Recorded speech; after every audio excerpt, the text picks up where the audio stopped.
হ এই আমার আর এই ভাঙ্গা বেতে থাকবার মতো না। এই ফকিন্নি জাতের নাকি বিয়া বই আমার জীবনটা শেষ করছি। কবে যে তুমি আমার নিবে আমার আর ধৈর্য হইতেছে না। আমার ওই যে হরির জন্য তো তোমার নাকি দেখা করা হারি নে।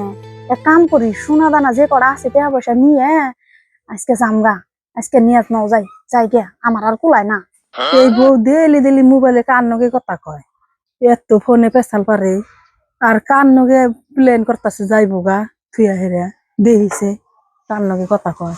বউ তুমি কার লগে কথা কও? হ্যাঁ এবার করে তো আমার ফুলার জীবনটা ধ্বংস করতেছ। মোবাইল টান টানেন কে তাই জান না কোন তার নাকি কথা কই আন্নের এই ফকির পুলার নাকি বিয়া বইয়া আন্নে কই ফকির নিবাইতে বিয়া বইয়া আমার জীবনটা শেষ করছি। আমি আর আন্নের পুলার নাকি থাকা হারম না, বুঝছেন কি? হ্যাঁ কেলা কইছে আল বড় লোকের মেয়ে বিয়া করে এই ভাঙ্গা ঘরে আনবার নিগে থাকবার নিগে থাকুই না একটু একটা ঘর না একটু জায়গা দিয়ে হারে না। হ্যাঁ ভালো করে এক নলা বাদ দিয়ে হারে না। হেবিতে আমি থাকুম এর পুলা ধরে নিয়ে আমি জান না কোন তার নাকি যাই গিয়া আন্নের কইবার কি এত আমি জামগা থাকুম না কিছু করবেন করুন গিয়া যাই গিয়া আমি।